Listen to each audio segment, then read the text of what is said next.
What's up, everybody? Aloha. Welcome to the Fit to Fat to Fit Experience podcast. It's me, Drew, your host of the show today. I'll be flying solo today. Today's episode, you guys, is a great one with someone that has a huge, massive social media following, and I was super excited to get her on. Her name is Natalie Jill. So first things you need to know about her, you guys, is she's over 40. She's a mom. And she has abs. No, but seriously, she is, over 1.5 million Facebook followers, almost 500,000 Instagram followers. She has an amazing story. The reason I brought her on is mostly because of her story, you guys. I love stories of inspiration like hers, where she basically hit rock bottom. She went through some financial troubles. She went through some marital problems, ended up getting divorced, gained weight. And what's cool about her is she has celiac disease. So in today's episode, we talk a lot about how she was able to come back from her fall and how she was able to do that and how she was able to get, how she was able to stay in such good shape at 40 years old. So we kind of dive into her daily routine there. We talk about, her being celiac and what that entails. And we talk about my gluten-free journey and what I did there, and kind of compare the two and just her thoughts on health and fitness in general, but also we dive into some very specifics, some takeaways, some jumpstart programs, and how her whole brand, you guys, was pretty much an accident. And you're going to be amazed by hearing her story. So stay tuned for today's episode. But first, today's show sponsor, you guys, once again, is Ketogenics. Ketogenics.com/fit to fat to fit is the code or the URL you guys want to go check out. They give all of my followers 15% off on their product. What Ketogenics is, you guys, is an exogenous ketone supplement. So you've heard about it before on the Tim Ferriss show, the Joe Rogan podcast. I've talked about it. Recently just had Dr. Dom D'Agostino on talk about the Ketogenic Diet, nutritional ketosis, and these exogenous ketone supplements, which basically put your body into a state of ketosis within 60 minutes, which usually takes 4 to 5 days with just eating, with nutrition, right? Or with fasting. But this product, Ketogenics, hacks that and puts your body into a state of ketosis within 60 minutes, which your body is more efficient at running off of ketones, you guys, versus glucose. And so there's so many health benefits to being in a state of ketosis, other than just weight loss and fat loss, right? That's just one of the benefits of it. But the cognitive function, the mental clarity, your brain is so much more efficient running off of ketones because it's more of an efficient fuel source for your brain, your organs, your muscles. And I've been doing my little keto experiment for the past probably 2 weeks now. I'm doing a 30-day keto experiment, and I've been using Ketogenics every single day for 30 days. I can definitely tell you my own testimonial. The product is amazing. It almost feels like it's too good to be true, because my mentality is that you need to put in the hard work and diet and exercise. But this is one of the rare products where it's like, okay, you take this product and boom, you can test your blood ketone levels and see them rise within 60 minutes of taking this product. So you can't argue with that, you guys. There's definitely benefits to it. And if you haven't heard my episode with Dom, I'll put that in the show notes, you guys, so you can kind of educate yourself more on what exogenous ketones are, what they can do for you. But anyways, ketogenics.com /fit to fat to fit, or use my code fit to fat to fit for 15% off, you guys. That's fit number 2 fat number 2 fit for 15% off a month supply. Okay, now today's episode with Natalie Jill.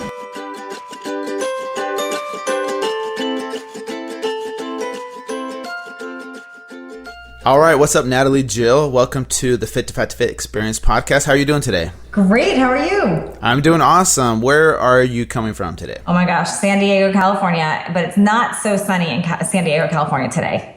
That's what I heard. I grew up in San Diego, actually. Wow. Yeah, Rancho Penasquitos. I lived there till I was 13, and I loved it. But then my family, for some reason, relocated to Virginia, so the other side of the country. See, that's where I'm from initially. Really? Yeah, Washington, D.C. area. So that's so funny. I grew up in Fairfax County. Yeah, Tyson's Corner, Virginia. That's where I lived. Yeah, that is so funny. I went to Centerville High School, class of 99. Shout out to all my fellow Wildcats listening. But yeah, that is so cool. Welcome to the podcast. It's great to have you on. I'm glad that we connected. The first thing I want to talk to you about, Natalie, is you, and I love your story, by the way. You have such a great, inspiring, motivating story. why do you think people are able to relate to you, and how, I mean, because you're super successful, you've killed it in the fitness industry. Why do you think people are able to relate to you, and you have such a large following? Why do you think, what do you attribute that to? Well, it's funny because I always kind of giggle when someone says that, like, you killed it in the fitness industry or you killed it in business, because I don't really think of it like that. I just think I've been somebody that I like finding solutions for things, and through finding my own solutions with my own struggles and my own body and sharing it with others, I helped them find a solution too.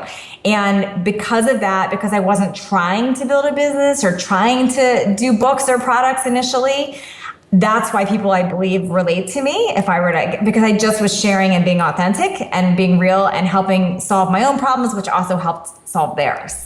Okay, that makes sense. I guess, yeah, and I see where you're coming from. I guess what I'm saying is the fitness industry is saturated, right, with meal plans, personalities, workouts. I mean, you can find, I don't know, probably millions of people, but not everybody makes it to the level where you're at. So I guess that's what I was trying to say, is like, you've killed it, you slayed it in the fitness industry.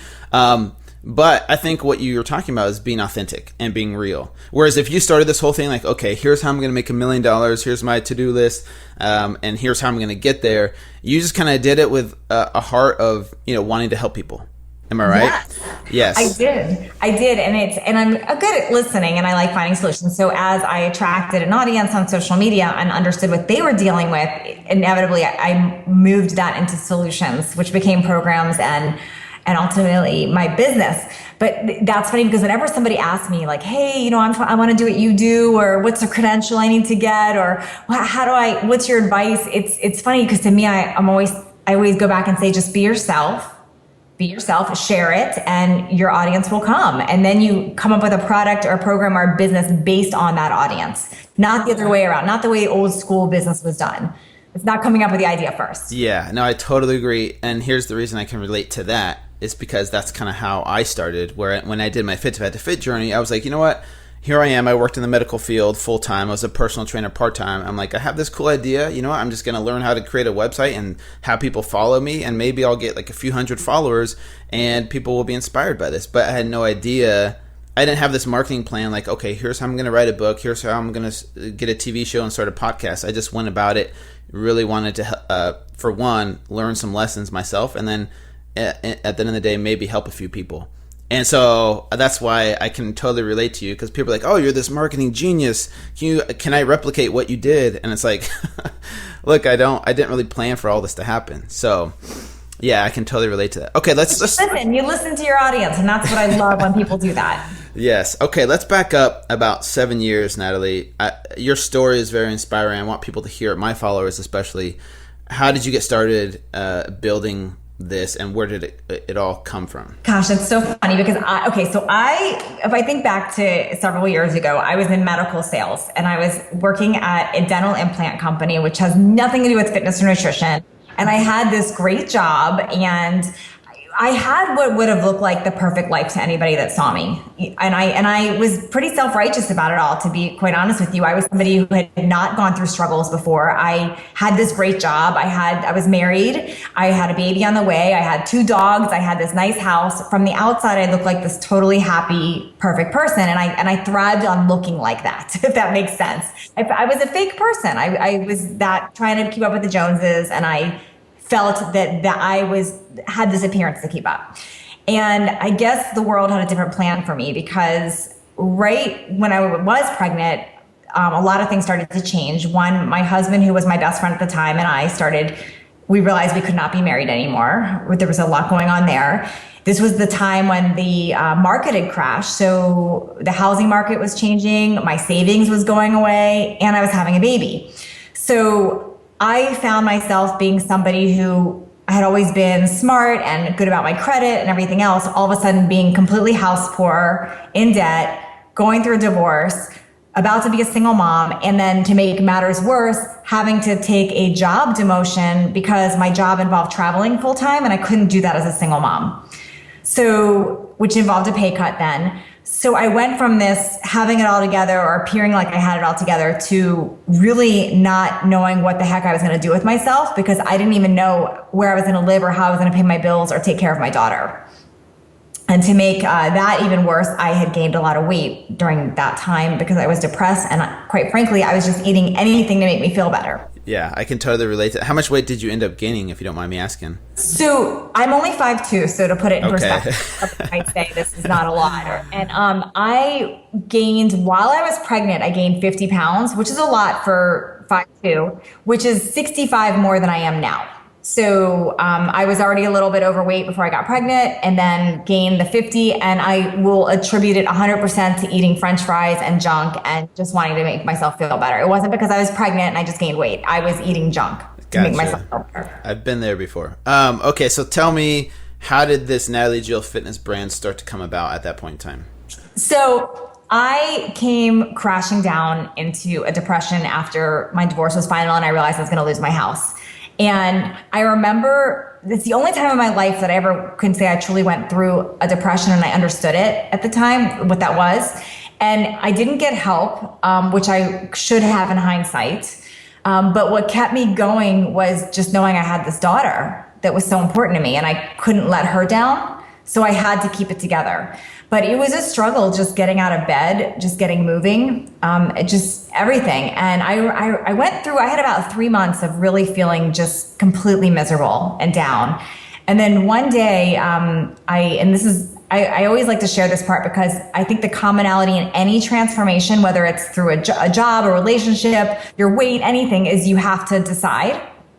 And I had this moment when I just decided that this wasn't going to be me anymore. And that was literally the first step. I had to make a decision. I didn't have a grand plan for a business or know what I was going to do. I just decided I was done feeling depressed. I was done being overweight. I was done feeling like my life was out of control. And I decided I was going to find a way to fix it. That's awesome. So, and then that's where you started to get back in shape, I'm assuming. Yeah. So what happened was, so I decided this, and anyone listening that is going through a depression might say, well, that's great. You can decide, but what do you do? Like, it's not hocus pocus, like you decide. Well, I also knew that I was so far rock bottom and really didn't have any friends to talk to about it or anything, that I had to create some kind of vision so I could have a feeling to work towards, because we tend to change towards feelings. And I couldn't for the life of me remember what it felt like to be fit or successful. I just felt down. So I made a vision board, and I don't know if you've done that before, but what I literally did is I went and got a piece of poster board, and I just went through magazines and I started tearing out anything that was appealing to me. And that happened to be fit bodies, happy families, success, just anything that looked appealing to me. I cut out a picture of a golf course and sunshine and the beach. I really didn't know why I was cutting things out. I just wanted to pull things that made me feel happy. Yeah. And I made this vision board, and I told myself I was going to look at this thing all the time and try to imagine what it would feel like, because I thought if I could get that happy feeling about it, or it might help me move in that direction. So that was literally like I decided, and then I made this vision board, and that was just the beginning. And then from there, I started researching, how to lose weight and get myself in shape. And now I had been, just as a hobby, I had had my certified personal training certifications, but I wasn't the credentials that I am now. So I just started looking online, and I remember feeling really overwhelmed. Like, my gosh, there's a lot of information out here. Like, how do you know what to do? Like, the grapefruit diet and the fat or no fat and sugar-free. I was so confused, and it was overwhelming. And I thought, I don't even know what the heck I'm looking at here. I really need to dig in and learn this myself. So it became my crutch. I started really studying nutrition and working out, and I started experimenting on myself. So let me back up just a little bit. For example, your divorce, you said you really didn't have anybody to talk to. Do you feel like doing the vision board was the first thing that kind of propelled you into the right direction, or did you eventually get help, like seek help from a therapist? Or So the vision board helped me generate that feeling. And then when I started researching and digging into nutrition, that gave me something to do and to focus on. But where I got the support, and this is really funny, but this is before Facebook was popular. So I just had like my little Facebook page with 100 followers from high school or whatever it was. It wasn't even, now it's funny because I have 1.5 million on my Facebook now. Yeah. But I literally turned to my Facebook for support. And what I mean by that is I posted what I was eating. I was like the original meme of like, here's what I'm eating. Take a picture of my food before I eat it. And I started sharing, and I didn't care what anyone thought because I was doing it for myself. And I started sharing what I ate. That is so cool. But it's something that's so simple and so smart. And actually try and tell people that when you first try and make a big life transformation, talk about it publicly, because what that does is it makes you accountable. It puts you out there. People, you never know who you're going to inspire as well. And that sounds like what you did. And it sounds like a lot of people eventually were like, oh, what's Natalie doing? Look at her, like, look at her meals. And then that's kind of where people started asking questions and started following you, right?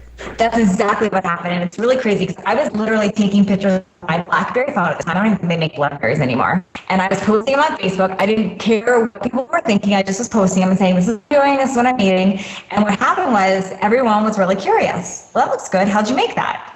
Tell me more. What are you trying to work towards? So then I started getting requests for, why don't you turn this into a little recipe book? Make it an ebook. And I thought, an ebook? I don't even know what that was. So I Googled ebook.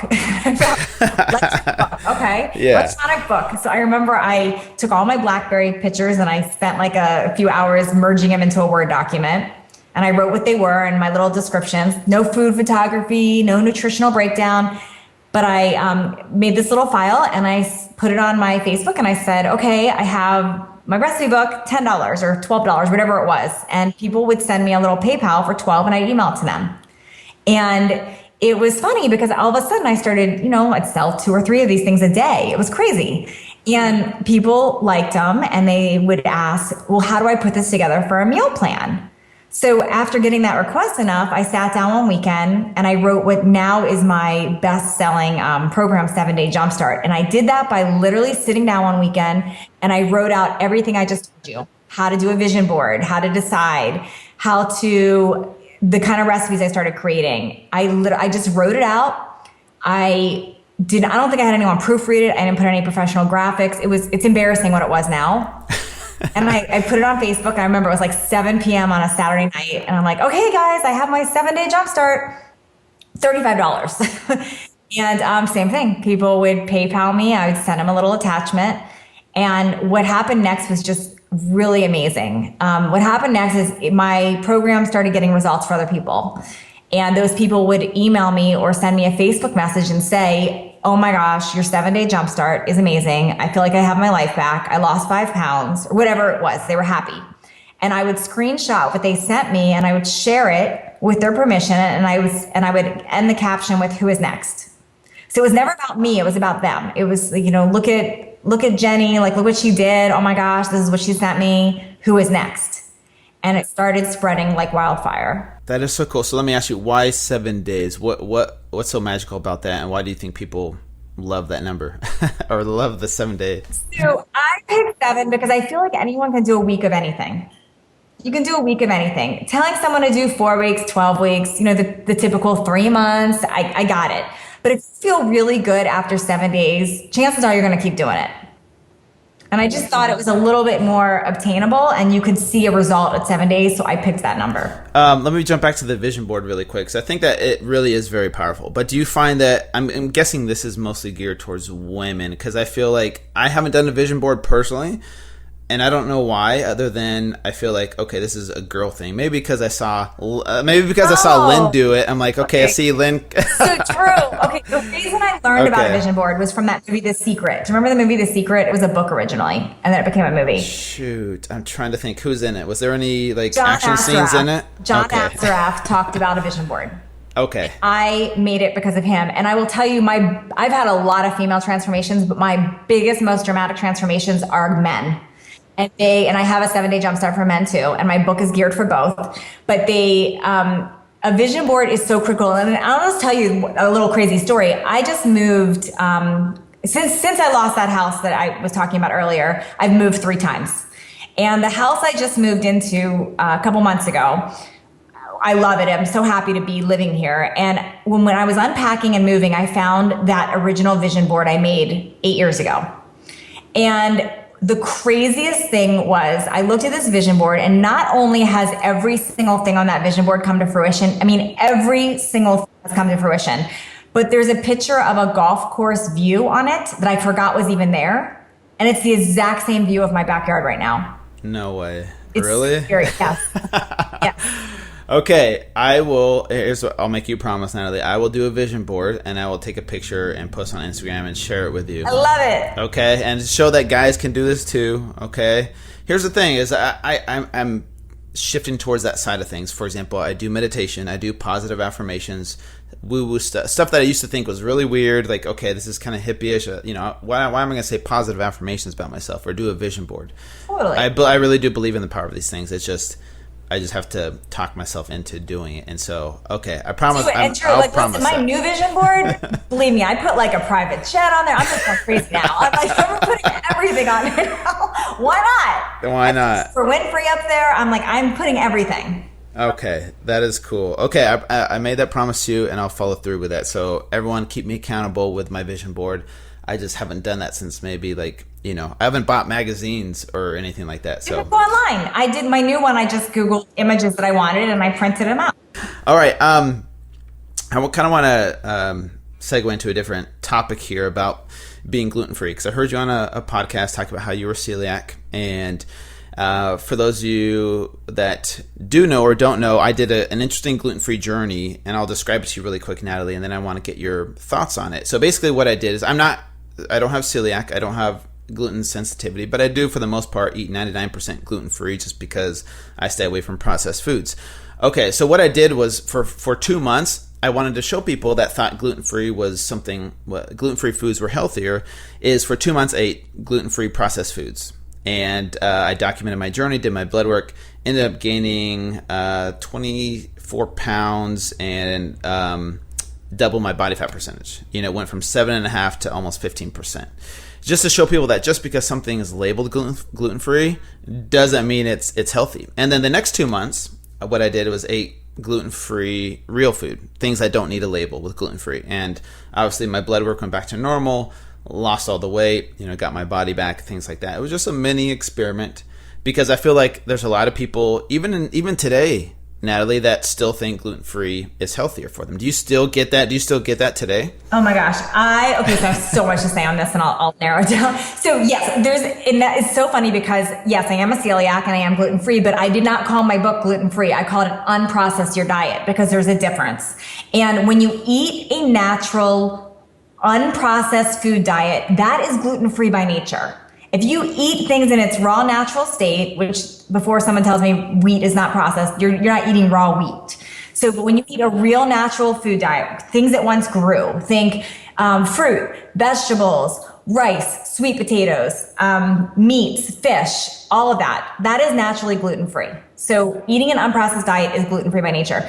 By taking processed foods and making them gluten-free, you are going to likely gain weight and create more issues like type 2 diabetes. Because what happens is gluten is the protein found in wheat, rye, and barley. And in baked goods, it happens to be something that will make you, it happens to be something that could actually make the food taste chewy, good, gives it that gummy texture.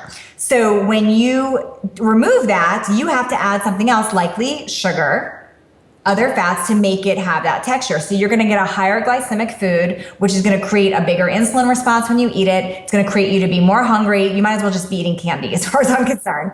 So eating gluten-free processed foods is not what I recommend. Now, am I a fan of gluten-free processed foods? Sure, if I'm gonna have my once in a blue moon treat of some sort, I might have a gluten-free cookie, fine, but it's not something that's a staple in my diet. But when you eat an unprocessed natural food diet, you are going to naturally lose weight, and that is healthier. And that's healthier for anybody, gluten-free or not. Yeah.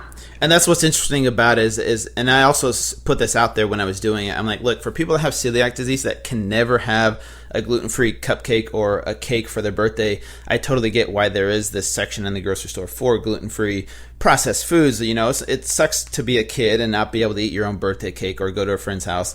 And so, yeah, I totally see the occasional, gluten-free treat. for people that do have celiac disease. So I'm not trying to say we shouldn't ever have these foods, but when people look for it as a fad diet, because the reason I did it, or I was inspired to do it, was that Jimmy Kimmel clip where basically he went around asking people, Yes. are you gluten free? They'd be like, oh yeah, it's so healthy. And he's like, well, what's gluten? And they had no idea why they were doing it, right? Yeah, it's almost embarrassing now to tell people. Sometimes I feel like I hate when I go out to eat and my husband says something like, oh, she's a celiac, she can't have. I hate calling attention to it because it's become this trendy thing. And it's like, I don't know how it became this trendy thing, because when I was diagnosed with celiac years ago, no one even knew what gluten was.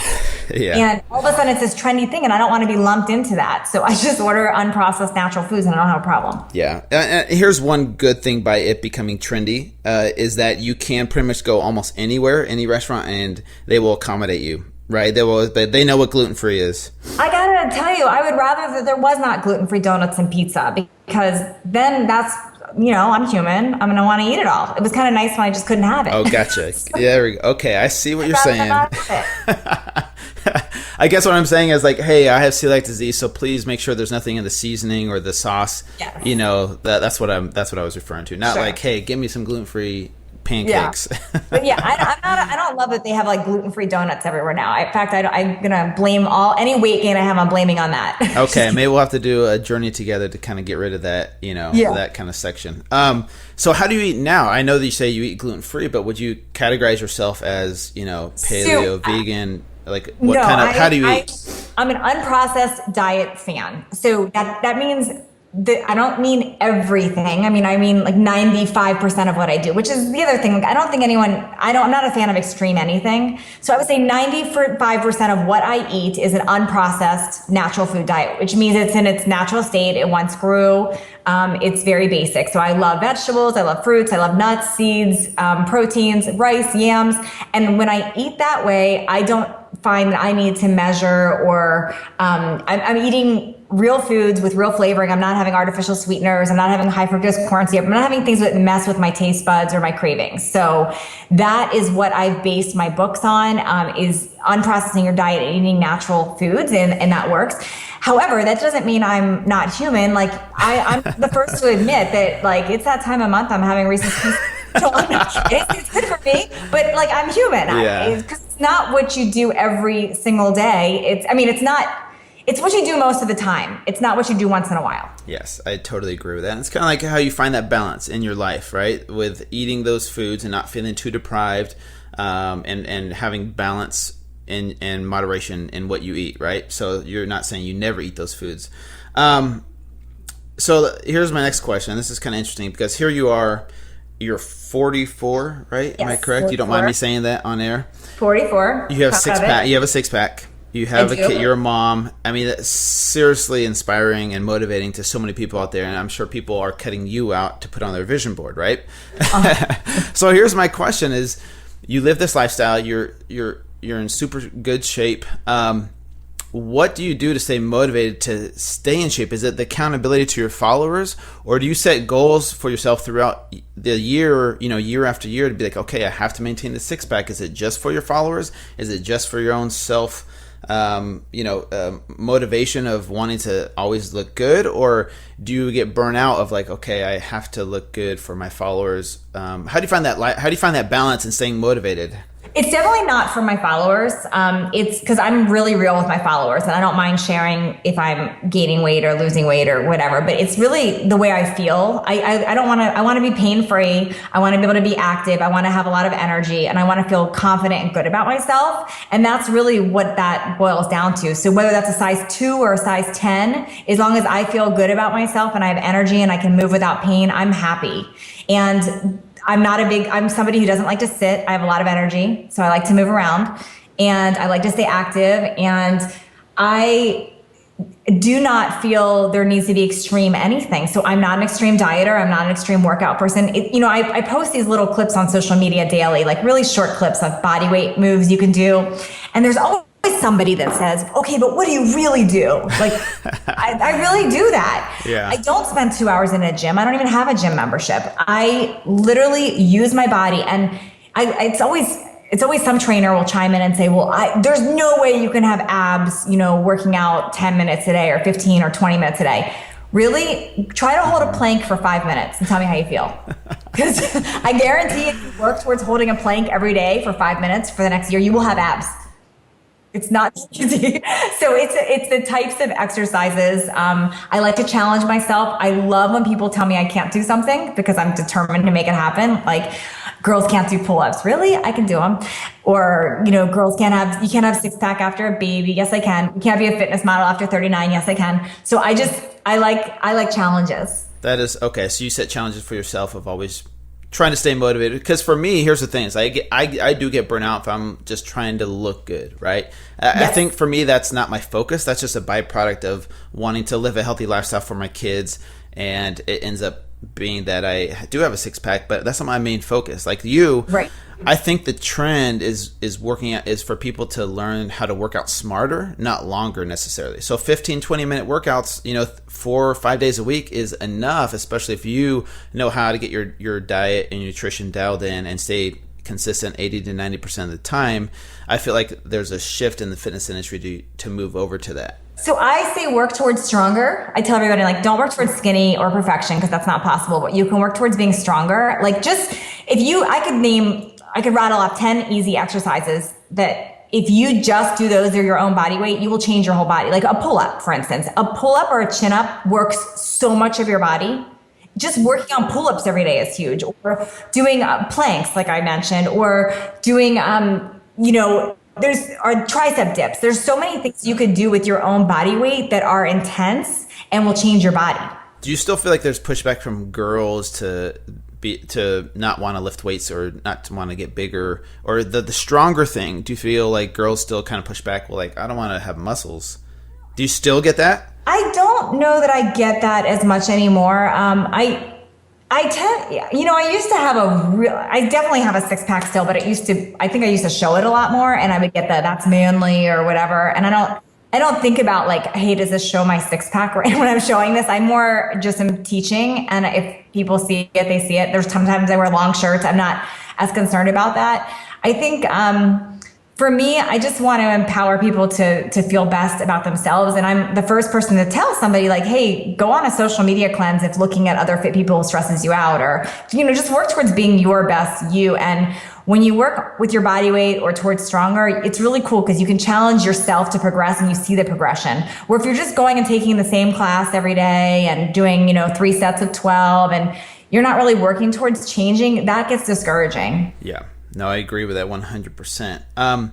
Let's shift gears here a little bit. I want to talk to you about supplements, because so many people ask about supplements in the industry, right? And unfortunately, people look at those as the magic pill, right? Like, what supplements do you take to get the six-pack? Well, it's not. It's one small piece of the puzzle, right? So can you just tell us, like, what supplements, if any, do you take and how often you take them? So exactly what you just said. I think supplements are meant to be a supplement. So in addition to a real healthy natural food diet, I think if you're eating real natural healthy foods, you don't necessarily need to supplement at all. And I'm a fan of real foods first, always.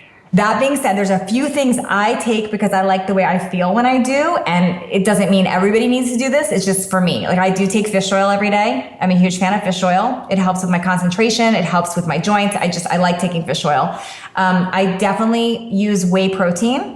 I use a very natural whey protein because for me, it's a fast digesting, fast absorbing protein. It keeps me full. It helps me feel my muscles. It's a clean protein and it's convenient. It's quick. So like, I love to have lately coffee with whey protein in it in the mornings. And I add some fat to that too. And I love it. So, definitely a whey protein. I'm definitely a fan of caffeine, so I'm going to put that in there as a supplement. I get why some people don't want it. For me, I like it. It helps me. It helps me focus. I'm for sure ADD over the top, and caffeine helps calm me down, actually. So for me, I like it. I like caffeine. I also take magnesium at night. It helps me wind down and sleep. So I love magnesium, and I'm sure I'm leaving something out. Oh, I do. There's a couple, there's a couple brands I like, but it's not the point of it being a brand. It's what I take in those things. So Mct Oil, for instance, I use MCT oil, which is just the best, like, of coconut oil, basically. Yes, exactly. No, I use MCT oil. I'm a big fan of it. Do you take it in liquid form, or do you add it to your coffee? Listen, I never drank coffee literally until 2 weeks ago in my life. Oh, really? And now Okay. I've been missing out my whole. Yeah. So I do kind of like a modified version of Bulletproof Coffee, if you know what that is. And lately I've been doing, and I do use the Bulletproof brand because I like that brand now. It's the first one I tried and I like it. I use that, and then I use, he says to do like 2 tablespoons of MCT and 2 tablespoons of ghee. I don't do that. I do a teaspoon of MCT, the liquid, and then I do a teaspoon of ghee. I do a scoop of my chocolate. I use Isogenics whey for that. Whey protein. And then I use this product called Mito XL. It's just like raw cacao, but it has some other stuff in there. I use 2 teaspoons of that, and I put it in my Vitamix, and it's amazing. And that's my every morning now go-to. Yeah, no, I get that. It's like a modified Bulletproof Coffee. It's like a more fat version. And here's the thing, so I'll be honest with you, I didn't drink coffee my entire life until probably about like 6 months ago. I used to drink energy drinks, like, oh, this is my form of caffeine, but I'm like, why am I drinking energy drinks when coffee is so much of a healthier alternative without the side effects and all the chemicals added to it? So I'm just like you. I do the Bulletproof Coffee thing, modified, of course, but I'll do coconut oil and I'm MCT sure there's oil a lot as well. behind the 400 or 500 calories of fat. I can't do it in the morning. Psychologically, I can't do it. Well, and plus people have a tolerance. You have to build up a tolerance to the MCT oil. So for those of you who are just trying to experiment, don't just go add a ton of MCT oil. You'll be in the bathroom. Yes. Really quickly. I think a teaspoon of each. Well, if you do about 3 teaspoons total of fat, you're getting about a tablespoon of fat. That's going to keep you full, and it does the trick, at least for me. It does. Yeah, no, and I agree. And I think that, it's becoming more and more trendy. I remember I was at, where was I? I was in the airport asking for some coffee, and I was like, I know this sounds weird, but can you add butter? I know. Can you give me some butter? They're like, what? Like butter in your coffee? Catch up. No, I just asked that. I said, do they have ghee at Starbucks? I don't think so. Yeah, no, they don't. But it's becoming more and more popular, so maybe eventually it'll. So good. It tastes so good. Yes, it is.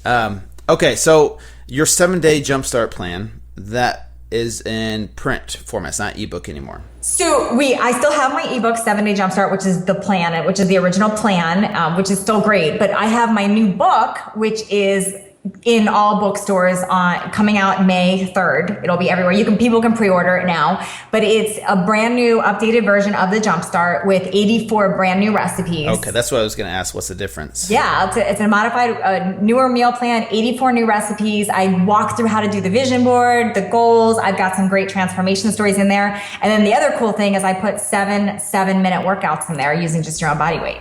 Interesting. Okay, so it's pretty much all in one, where it has the meal plans, the recipes, even workouts as well. Does the original one have the workouts, or is the... It does not. The original one does not have the workout, and it does not have nearly as many recipes. This one will be in like the recipe book section. It's a full-on cookbook there's like 50 color pictures of recipes, and these are really good recipes that I worked with my whole team on. I mean, they're yummy. You'll never know they're eating healthy. It's just so good. That is awesome, and I'm a big fan of that type of book with that type of information, because that's pretty much what people are looking for, an all-in-one type of thing. Whether it's definitely not a vegan book, but if you're vegetarian, there's a lot in there for vegetarians. If you are paleo, it would work really well with a lot of paleo. There's really any category can relate to it, because it's just a heavy, plant-based, healthy, natural, unprocessed food book. Awesome. That is so cool. So we'll put that in the show notes. And you said it launches on May 3rd. Yep. They can get it anywhere now on Amazon or Barnes & Noble or anywhere. Or just at my website, nataliejillfitness.com/book. Okay. And then are you going to be going on tour when the book launches? I am. I got all kinds of fun things planned for that. But I will be doing a big trip to DC. So I'm glad to know you're there. Because now I'll tell you all about that. DC and New York and LA, of course, and here. And I don't think I'm going to do the traditional book tour. I've got a lot of other stuff, but I am totally open to things as they present themselves. Okay. Well, I'll tell all my Northern Virginia friends to go check you out when you're in DC. Awesome. Yeah. Okay. So, and I'll put all of that in the show notes. Now, where can people find you? Before we end here, I'll just go ahead and have you talk about your social media and where people can... Sure. NatalieJillFitness.com is my website, and I'm on every social media, Natalie Jill Fit. or you can just find it from my website. I'm Natalie Jill Fit on Facebook, Instagram, Twitter, Vine, whatever, all of them, Snapchat. Oh, you're on Vine too? You know what? I am, but I shouldn't have even said that because I'm not very active on it. But I'm active on everything else. Okay. Definitely Snapchat daily. Instagram, Facebook are probably my largest. Pinterest. YouTube is the only one that's not Natalie Jill Fit. It's Natalie Jill Fitness. Okay. Gotcha. We'll put that in the show notes so people can follow along and kind of be informed of, to stay in the know of where you're going to be and events like that so they can meet you. Awesome. Okay. Now this is the time where we kind of end up when we kind of just talk about some very, very funny questions that are just kind of lighthearted and just quick answers. So the first thing that pops up in your mind, Natalie, people love this for entertainment purposes. Okay. So don't hate me if I ask you something kind of funny. Okay. So the first question right off the bat, I ask every guest this: would you ever do Fit to Fat to Fit, Natalie, on purpose? Gosh, it all depends. Is there money involved? Well, yes. Well, here's the thing: is that there is going to be a season 2 of Fit to Fat to Fit, and we are looking for trainers. And so I just threw it out there. I'm just saying. I don't know. It might be kind of fun, but you got to think about health too. I said I would maybe. I consider it. I can't say no to anything. It might be a fun time to do it. It's just that, gosh, I know what that excess weight and everything does health wise now. Yes. I totally get it. It's not a serious question. I'm just kind of throwing it out there because here's the thing: is I think a lot of people can learn from it. I totally get the health thing, right? I know I took those risks going into it, and luckily, for the most part, no one has any long-term effects, especially from the trainers on the TV show. But it is kind of fun for a little bit. But at the end of the day, I think people learn from it and people are inspired by it in a different way than, like, say, the Biggest Loser format, right? Totally. I mean, that's always inspiring, but this is obviously a different approach. I'm just interested to see if anyone would really be interested in doing it. I'm open to everything in this world, so I'd say I would be open to it, but I don't know. Yes, because you said you do like challenges, and this would be one of those challenges. Okay. That's a big challenge, yeah. Okay, if you did do it, what foods would you eat if you did do it? Oh my God, I would eat gluten-free donuts and pizza and Reese's Pieces all day long. That's funny. What I'd eat. I would feel like crap, I'm sure, but that's what I would eat. Now, Reese's Pieces are gluten-free, right? Yes, well, I'm assuming I've never gotten sick from them, but I don't know what the heck I don't even want to know what's in them because I know it's not good for me. They are addictive, for sure. That would be interesting because I don't think we've had anybody that had to eat gluten-free as a trainer to gain the weight. So eating gluten-free donuts, that would be interesting to see how that would go. But I know you're not going to do it, but anyways, I just want to throw that out there. I would chow down because when I eat starchy, sugary carbs, I can't stop. I definitely have that response where I just want more and more and more. So I'm sure I would have no problem gaining the weight. I'm the same way. If you could be on any reality TV show, which one would it be? Well, yours, of course. Well, other than mine. Than mine. If I could get any reality, gosh, I don't watch that much reality TV, so that's a hard one. I'll tell you, I don't know what it is now, but I would be on one that's probably not aired yet. I would be on one that has a positive, motivational, drama-free side, which I know will probably never exist because everybody wants drama. Yeah, we need drama. But I don't like drama. Like, why can't things just be happy ending? Why can't we show struggle but happy? That's interesting. I don't know. I guess we're addicted to drama. I like power, but we're more addicted to empowering and encouraging. And you know what? Most people that are empowered and encouraged don't watch reality TV show because it's drama. So they could have a whole new market. Empowered and encouraged. Okay, well, if that ever comes on air, you let us know. That would be funny. I don't think it will, but that's what I would want to do. Okay, funniest moment. Oh my gosh, I have so many funny moments. The first one that pops up. Okay, funniest moment.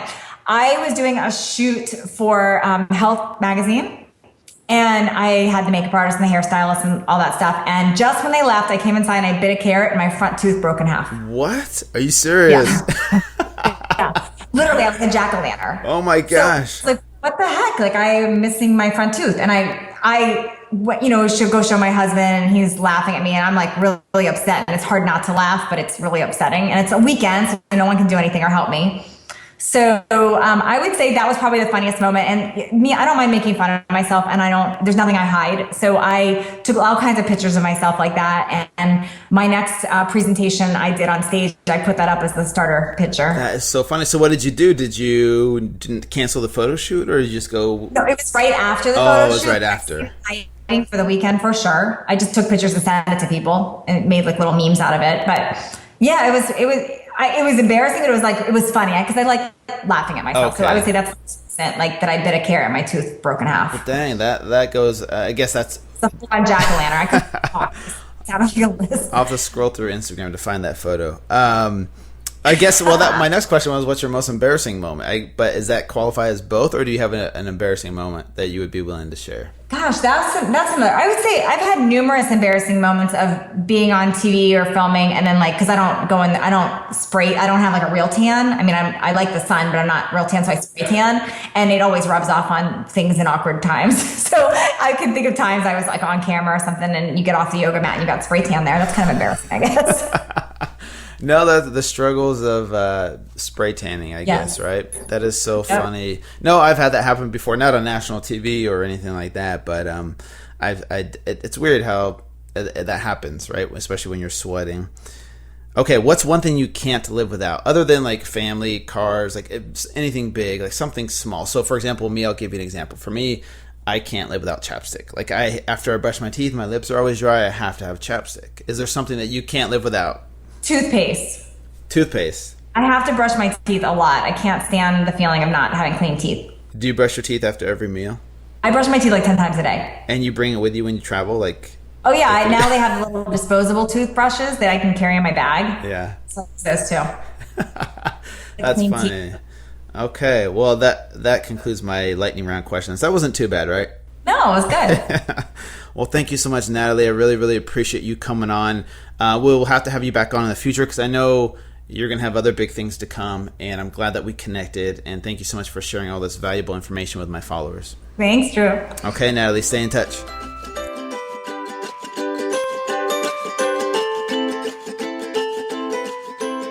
All right, you guys, hopefully you enjoyed today's episode as much as I did with Natalie Jill. Such an inspiring story. I really hope you guys go check her out and go check out her new book. Also, just want to mention the sponsor, Ketogenic again.